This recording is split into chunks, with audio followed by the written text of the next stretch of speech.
Saudara-saudara yang dikasihi oleh Yesus Kristus, kita akan membaca dan merenungkan firman Tuhan dalam ibadah keluarga pada hari ini Rabu 2 September 2020. Dan pembacaan firman Tuhan sesuai dengan sabda Guna Krida terambil dari kitab Perjanjian Lama, yaitu kitab Kidung Agung pasal 2 ayat 16 sampai dengan 17. Sebelum kita membaca dan merenungkan firman Tuhan, mari kita berdoa mohon bimbingan Roh Kudus. Kita berdoa. Allah Bapa yang bertakhta di dalam kerajaan surga, Bapa yang kami sapa dalam Putra-Mu yang tunggal Yesus Kristus. Dalam kesempatan ibadah keluarga yang kami lakukan secara daring pada malam hari ini, kami umat-Mu yang beribadah di rumah kami masing-masing, sekarang ini hendak membaca, mendengar, dan merenungkan firman-Mu. Kami mohon tuntunan dan pertolongan Tuhan. Terangi hati dan pikiran kami dengan kuat kuasa Roh Kudus-Mu, agar firman yang akan kami baca, dengar, dan renungkan boleh kami mengerti, tertanam dalam hati kami, serta kami berlakukan dalam hidup dan kehidupan kami. Terlebih firman-Mu ini boleh menggenapi peribadahan kami di sepanjang hari ini. Bersabdalah ya Tuhan Yesus, karena kami umat-Mu di sini bersedia untuk mendengarnya. Amin. Kidung Agung pasal 2 ayat 16 dan 17 yang berbunyi demikian.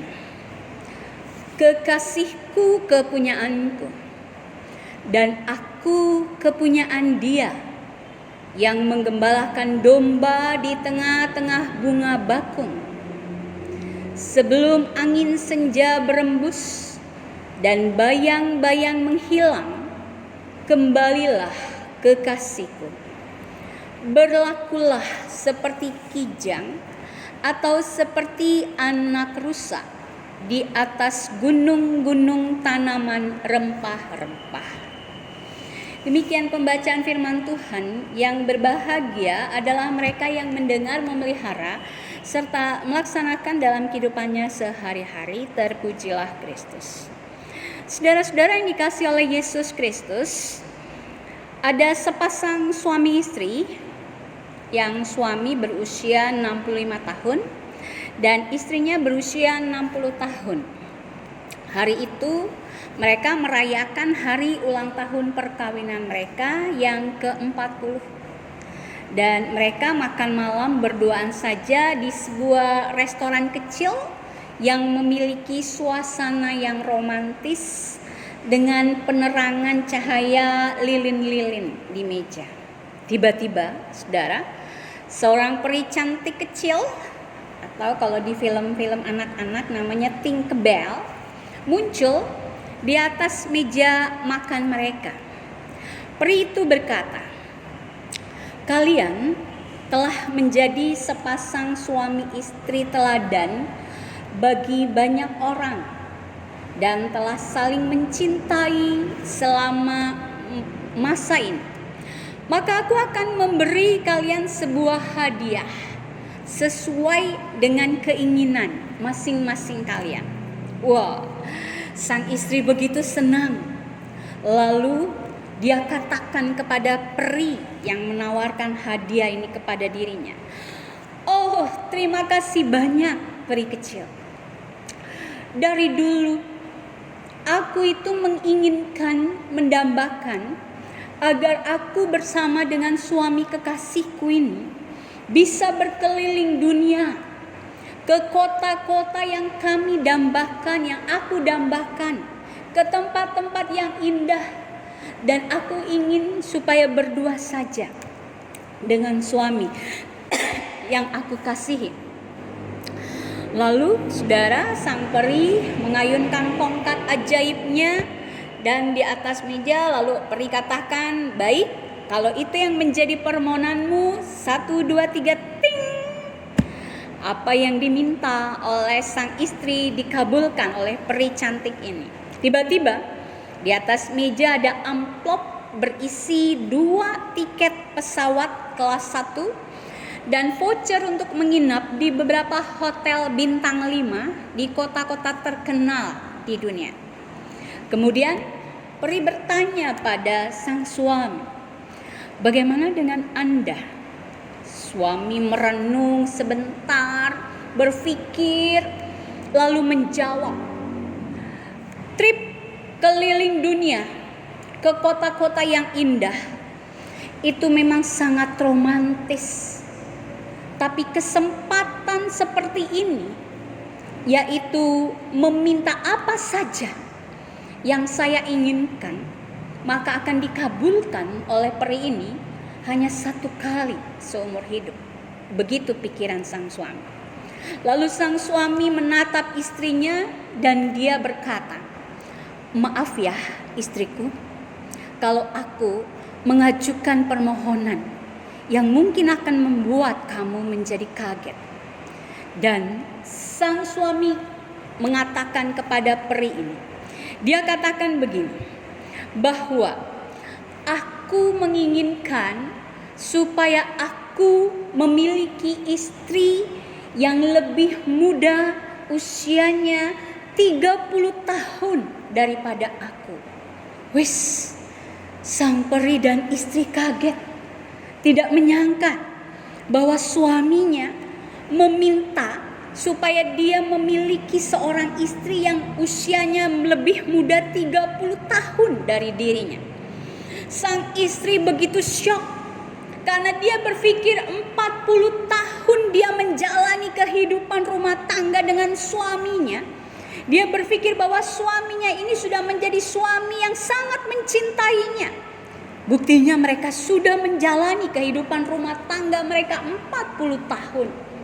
Tapi hari ini terbukti ketika sang suami meminta supaya dia diberikan istri yang lebih muda, 30 tahun. Sang peri juga syok dan tidak menyangka bahwa suami yang dia pikir menjadi teladan buat banyak orang karena kesetiaannya telah menjadi suami yang setia selama 40 tahun bagi istrinya. Ternyata di hari pernikahannya meminta sesuatu yang di luar dugaan sang peri. Tetapi apa boleh buat saudara-saudara, sang peri sudah berjanji akan mengabulkan apapun yang diminta, baik oleh istri maupun oleh suami. Ketika sang istri meminta supaya dia bisa berkeliling dunia ke kota-kota yang indah, sang peri mengabulkannya. Dan sekarang ketika sang suami meminta supaya dia memiliki istri yang lebih muda 30 tahun dari usia dirinya, maka dengan berat saudara-saudara, sang peri mengayunkan tongkatnya dan mengabulkannya. 1, 2, 3, wus. Apa yang terjadi saudara-saudara? Bahwa sang suami berubah fisiknya menjadi seorang kakek-kakek yang usianya 90 tahun. Terbukti saudara, apa yang diinginkan bahwa dia ingin memiliki istri yang usia 30 tahun terjawab. Sang suami berusia 90 tahun dan istrinya 60 tahun. Saudara-saudara yang dikasih oleh Yesus Kristus, ini salah satu contoh kecil dari kehidupan rumah tangga, kehidupan perkawinan yang seringkali kita menilai dengan kacamata manusia kita, bahwa ketika ada pasangan-pasangan yang sudah menjalani kehidupan perkawinan mereka sampai puluhan tahun, sampai 25 tahun, sampai 30, 40, bahkan sampai 50 tahun perkawinan emas sekalipun, kadangkala kita berpikir bahwa pasangan ini sangat mengasihi dan mencintai satu dengan yang lain. Terbukti mereka masih bisa mempertahankan ikatan perkawinan mereka sampai puluhan tahun, saudara-saudara. Tetapi apakah benar demikian? Bahwa ukuran dari kesetiaan, mencintai satu dengan yang lain, mengasihi dengan tulus antara pasangan satu suami dengan istri, apakah itu bisa dilihat dari panjangnya kehidupan perkawinan mereka? Saudara-saudara yang dikasihi oleh Yesus Kristus, sekarang kalau dipertanyakan kepada saudara dan saya, apakah saudara sudah mencintai pasangan saudara dengan tulus? Apakah dengan saudara bisa menerima apa adanya pasangan saudara sudah menjadi bukti bahwa saudara mencintai pasangan saudara itu dengan tulus, saudara? Apakah dengan saudara tidak pernah bertengkar, tidak pernah berselisih dengan pasangan saudara, sudah menjadi bukti bahwa saudara mencintai pasangan saudara itu dengan tulus? Bu Pendeta, sepanjang kehidupan rumah tangga kami berdua itu gak pernah ribut, kami itu gak pernah berantem. Apakah itu menjadi bukti bahwa saudara sudah mengasihi pasangan saudara itu dengan tulus, saudara-saudara? Apakah kita sudah mencintai anak-anak kita dengan tulus? Dengan bersikap overprotective kepada anak-anak kita, itu bukti bahwa kita sebagai orang tua sangat mencintai anak-anak kita. Karena itu kita jaga mereka dengan sangat berlebih. Kita kontrol mereka. Itu tanda bahwa kita sangat mencintai dan mengasihi anak-anak kita dengan bersikap overprotective seperti itu. Saudara-saudara yang dikasihi oleh Yesus Kristus, firman Tuhan pada malam hari ini dari kitab Kidung Agung. Kitab Kidung Agung mungkin bagi mereka-mereka yang jarang baca Alkitab akan ketika mendengar dari Alkitab Kidung Agung lalu berpikir, emang ada kitab Kidung Agung di Alkitab? Kayaknya jarang saya dengar pengkhotbah membaca atau merenungkan firman Tuhan dari kitab Kidung Agung. Saudara-saudara, memang harus diakui kitab Kidung Agung ini jarang sekali disampaikan dan diberitakan dalam kesempatan-kesempatan ibadah-ibadah, entah itu di mimbar besar, dalam ibadah hari Minggu, ataupun juga dalam ibadah-ibadah keluarga. Mungkin kitab Kidung Agung seringkali disampaikan dalam kesempatan ibadah-ibadah yang cocok dengan isinya, yaitu ibadah gerakan pemuda kali. Wah, ini cocok nih untuk ibadah gerakan pemuda kitab Kidung Agung. Apakah ini cocok hanya untuk ibadah-ibadah remaja? Saudara-saudara, kenapa? Karena melihat dari isi kitab itu secara keseluruhannya. Karena kita melihat bahwa isi kitab Kidung Agung ini dari kata-kata yang dituliskan oleh penulis kitab Kidung Agung yang diduga ditafsirkan adalah Raja Salomo. Puisi-puisinya banyak dituliskan kata-kata yang sedikit erotis misalnya, atau ada sedikit porno, karena ada bahasa-bahasa yang vulgar yang menceritakan tentang body, atau yang menceritakan tentang birahi, tentang hasrat antara mempelai perempuan dengan mempelai laki-laki, atau mempelai laki-laki dengan mempelai perempuan. Saudara, lalu kita berpikir ini tidak cocok disampaikan dalam kesempatan di muka umum, bahasanya tidak sopan. Saudara-saudara, apakah memang kitab Kidung Agung ini harus kita pahami secara tertulis bahwa kenapa surat cintanya Salomo harus lolos sensor oleh bapak-bapak gereja, sehingga dalam peristiwa kanonisasi dia masuk salah satu bagian dari kitab-kitab kita. Kenapa ini harus sampai lolos? Lalu kemudian untuk apa ini disampaikan? Tidak akan mungkin bapak-bapak gereja kita memasukkan kitab Kidung Agung ini menjadi salah satu dari kitab Alkitab kita, saudara, kalau ini tidak memiliki nilai-nilai teologis bagi kita yang membacanya. Kitab Kidung Agung ini, saudara, jangan dipahami dengan pikiran kita manusia, tetapi pahamilah kitab Kidung Agung ini secara keseluruhan tentang bagaimana Salomo menuliskan puisi-puisi cintanya. Bagaimana Salomo menuliskan syair-syair kegairahannya, saudara. Bukan bayangan Salomo adalah ini dia sampaikan kepada istri-istrinya yang banyak, kepada gundik-gundiknya, kepada perempuan-perempuan yang dia taksir, tidak. Tetapi ketika Salomo menuliskan puisi syair-syair ini dengan bahasa-bahasa yang begitu menunjukkan hasrat birahinya atau hasrat cintanya, ini Salomo membayangkan dia menuliskannya itu untuk Tuhan, saudara. Salomo membayangkan dirinya adalah mempelai wanita dan Tuhan adalah mempelai pria. Dan bagaimana seorang mempelai wanita yang baru saja disunting oleh mempelai pria menunjukkan kecintaannya yang besar kepada suaminya, menunjukkan kegairahan hasratnya yang begitu menggebu-gebu kepada Tuhannya. Dan itu harus dipahami dalam hubungan manusia dengan Allah, saudara-saudara. Ini yang harus dipahami secara global dari isi kitab Kidung Agung. Lalu saudara, sekarang kita akan melihat apa yang mau disampaikan dalam pembacaan kita ini. Kidung Agung pasal 2 ayat 16 sampai 17. Saudara-saudara, ayat 16 dan 17 ini mau menunjukkan tentang bagaimana kekasihku, di ayat 16 katakan, kekasihku kepunyaanku dan aku kepunyaan dia. Kata-kata itu, saudara, biasanya saya katakan tadi, kata-kata ini biasanya keluar dari mulut orang yang lagi jatuh cinta, ya kan? Atau keluar dari pasangan-pasangan mempelai yang baru diberkati. Kekasihku kepunyaanku dan aku kepunyaan dia, saudara.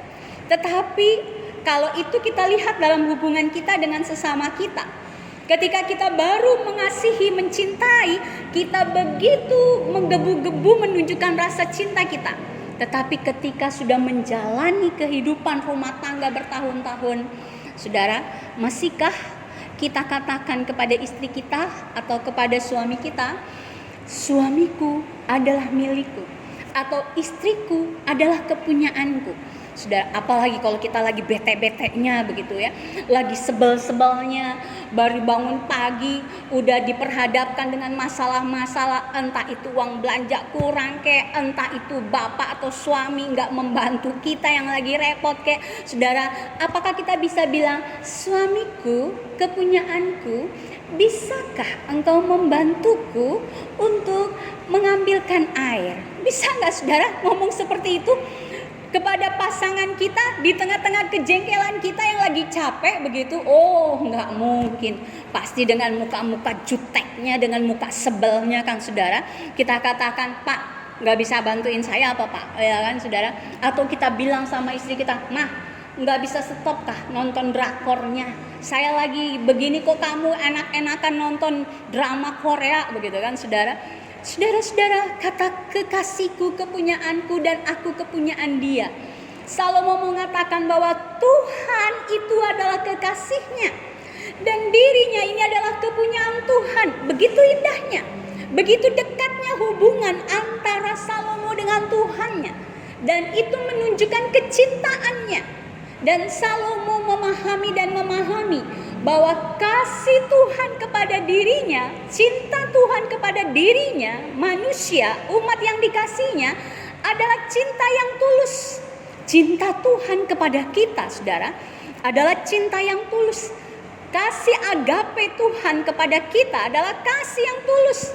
Kalau Tuhan tidak mengasihi kita dengan tulus, tidak akan mungkin Yesus Kristus mau mengorbankan dirinya di atas kayu salib. Saudara-saudara, Tuhan kita dalam Yesus Kristus begitu mengasihi dan mencintai kita. Begitu besar kasih dan cintanya kepada kita sampai dia mengorbankan nyawanya untuk kita, untuk menghapus segala dosa-dosa kita, saudara. Bagaimana dengan kasih dan cinta kita kepada Tuhan, saudara? Apakah kita mengasihi dan mencintai Tuhan juga dengan tulus? Atau kita mengasihi dan mencintai Tuhan ketika kita dihujani berkat yang melimpah dari Tuhan, ketika Tuhan memberikan mujizat-mujizatnya, ketika Tuhan mengaruniakan kesuksesan, Ketika Tuhan memberikan rezeki yang berkelimpahan, saudara, lalu kita katakan, I love you Jesus. Engkau begitu baik, engkau begitu mengasihi aku, keluargaku diberkati selalu. Lalu bagaimana ketika kita sakit? Bagaimana ketika usaha kita ambruk? Bagaimana ketika semua anak-anak kita mengalami kegagalan?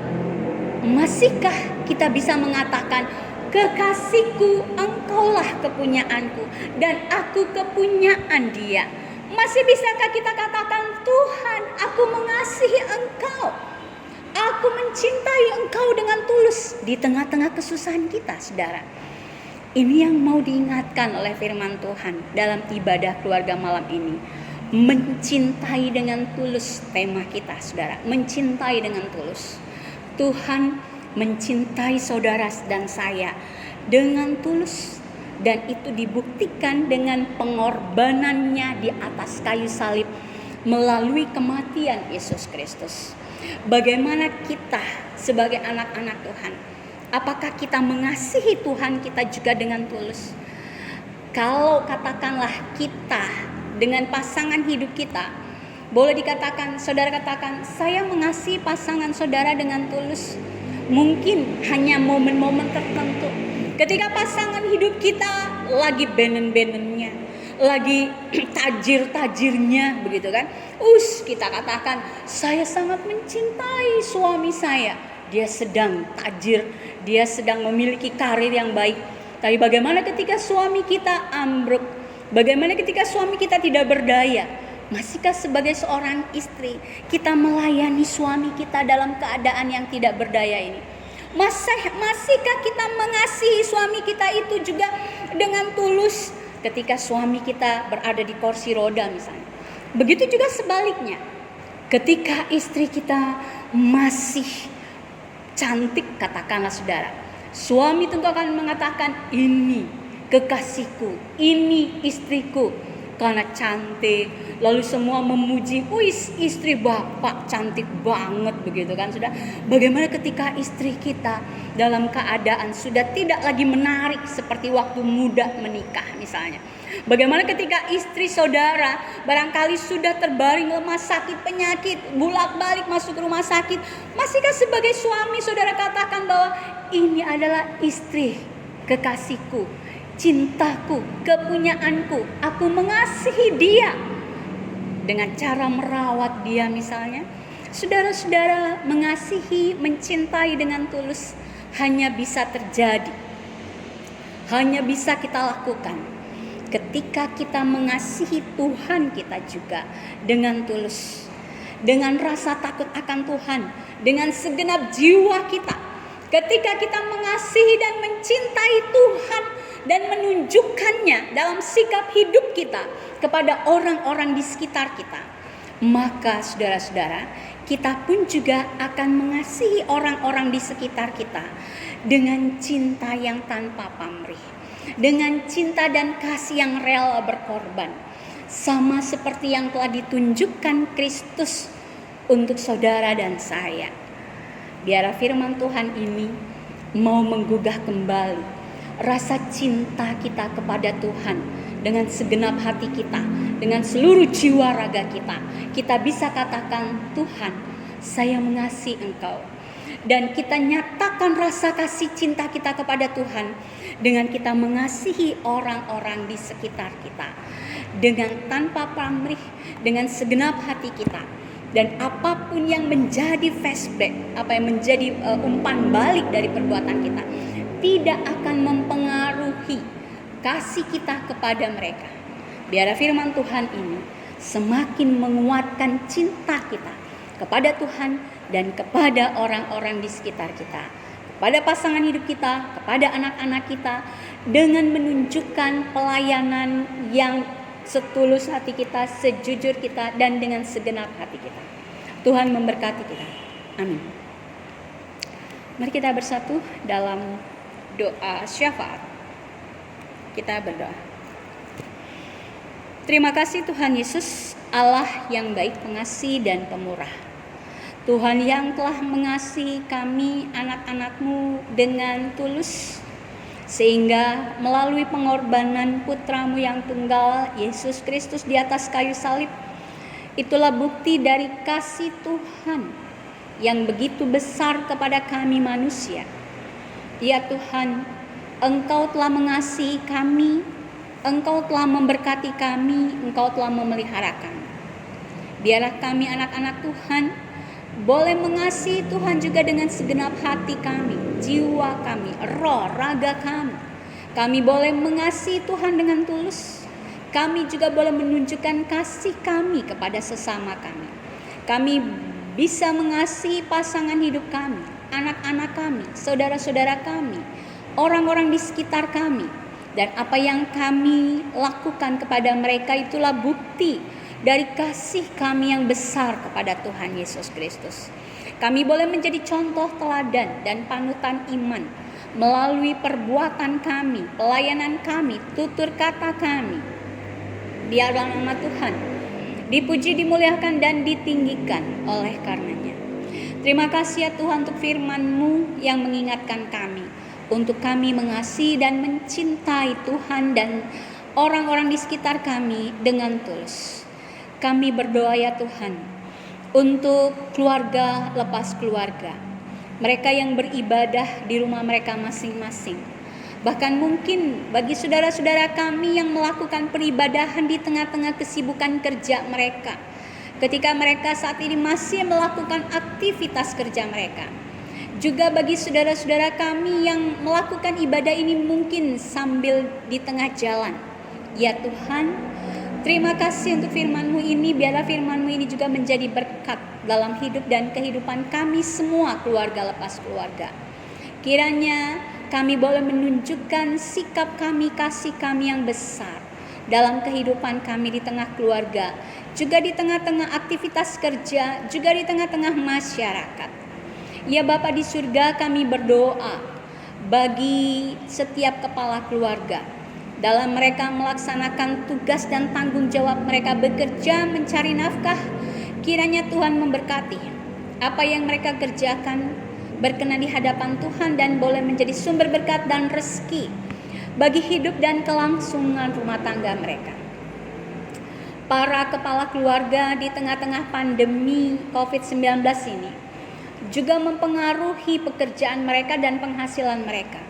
Biarlah setiap kepala keluarga menyerahkan pergumulan hidup dan kelangsungan keluarga mereka ke dalam tangan pengasihan Tuhan, serta percaya anak-anak Tuhan yang selalu bersandar kepada Tuhan dan menyerahkan hidup dan kelangsungan masa depannya ke dalam tangan pengasihan Tuhan, maka Tuhan pun akan memelihara hidup dan kehidupan keluarga kami.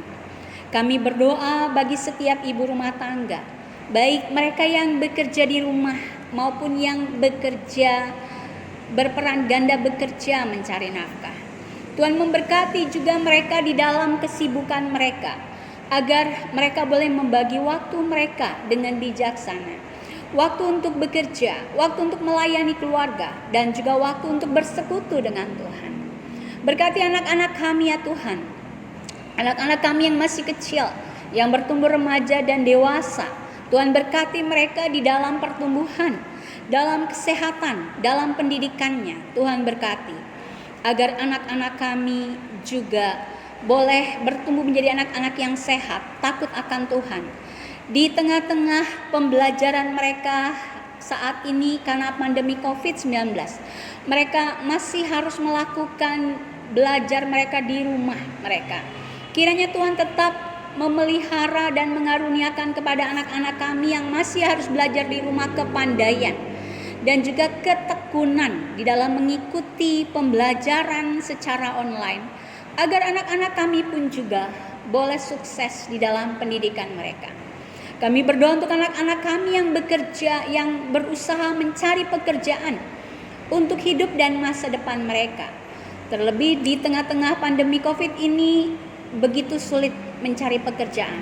Namun kami percaya ya Tuhan, anak-anak kami yang mengandalkan Tuhan dan meminta pertolongan Tuhan, Tuhan pun juga yang akan memilihkan pekerjaan yang terbaik dan sesuai untuk anak-anak kami. Kami berdoa bagi saudara-saudara kami yang mendambakan pasangan hidup. Kiranya Tuhan juga memilihkan pasangan hidup yang sepadan, seiman, dan terbaik untuk mereka, sehingga mereka boleh membangun keluarga Kristen yang diberkati Tuhan. Kami berdoa juga untuk keluarga-keluarga, pasangan-pasangan yang sampai saat ini masih mendambakan untuk diberikan anak-anak, keturunan di dalam perkawinan mereka. Ya Tuhan, berkatilah pasangan-pasangan ini agar mereka selalu berharap kepada Tuhan serta percaya Tuhan tahu apa yang terbaik untuk pasangan-pasangan ini. Dan waktu Tuhan itulah waktu yang terbaik dan terindah.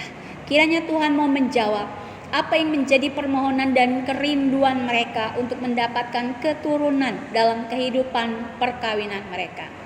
Kami berdoa ya Bapa bagi saudara-saudara kami yang saat ini berada dalam kondisi fisik yang lemah karena sakit penyakit. Juga mungkin di antara warga kami yang mungkin terpapar dengan COVID-19 ini ya Tuhan. Kami hanya dapat serahkan saudara-saudara kami yang menderita sakit dan yang terpapar corona ke dalam tangan pengasihan Tuhan. Berikanlah kekuatan iman dan pengharapan di dalam Tuhan, agar dalam kelemahan fisik mereka tetap yakin dan percaya. Hanya dalam Tuhan Yesuslah mereka dipulihkan dan disembuhkan. Berkati makanan, minuman, dan obat-obat serta tangan-tangan yang merawat mereka, agar semua itu berkenan di hadapan Tuhan dan menjadi sarana bagi pemulihan dan kesembuhan saudara-saudara kami. Bapa di surga, kami berdoa bagi gereja kami, GPIB Zebaot Bogor, yang saat ini juga ya Tuhan masih berada dalam persiapan untuk membuka peribadahan secara tatap muka. Meskipun situasi kota Bogor saat ini berada dalam zona merah, biarlah ya Tuhan dalam doa-doa yang kami naikkan, dalam permohonan kami, agar virus corona ini boleh segera berlalu dalam kehidupan di muka bumi ini, di Indonesia khususnya di kota Bogor ini, sehingga kami boleh kembali lagi melakukan aktivitas baik kerja kami, pelayanan kami, juga peribadahan secara tatap muka, dengan tidak lagi dihantui dengan rasa kecemasan dan ketakutan terpapar corona. Ya Tuhan, berkati gereja kami, berkati para pelayan-pelayan, berkati para presbiter, berkati juga pengurus-pengurus Pelkat, unit-unit misioner. Berkati juga tim Infokom ya Tuhan, yang dengan penuh kesetiaan selama pandemi COVID ini, mereka harus mempersiapkan ibadah-ibadah secara daring ya Bapa. Karuniakanlah kepada tim Infokom kesehatan, agar mereka boleh melakukan tugas mereka juga dengan kondisi fisik kesehatan yang baik. Dan ibadah yang dilakukan secara daring ini boleh dapat terselenggara dan dapat melayani jemaat-jemaat Tuhan di rumah kami masing-masing. Ya Tuhan Yesus, kami serahkan bangsa dan negara kami dalam tangan pengasihan Tuhan. Berkati para pemimpin negeri ini, pemimpin daerah di kota Bogor ini, agar mereka pun dimampukan di dalam mereka menjalankan tugas dan tanggung jawab, terutama di dalam mengendalikan penyebaran virus corona di negeri maupun di kota Bogor ini ya Tuhan dengan baik. Dan karuniakan juga kepada kami masyarakat untuk kami juga dapat menjaga diri kami dan berupaya untuk selalu hidup dengan sehat ya Tuhan, agar virus corona ini pun juga boleh segera hilang dan berlalu dalam kehidupan ini di tengah-tengah muka bumi dan juga di kota kami ini. Inilah syafaat dan doa syukur kami ya Tuhan Yesus. Kiranya Engkau berkenan mendengar sauti, sempurnakan doa kami yang kami panjatkan dalam nama Tuhan kami Yesus Kristus, yang adalah Tuhan dan Juru Selamat kami yang hidup. Amin.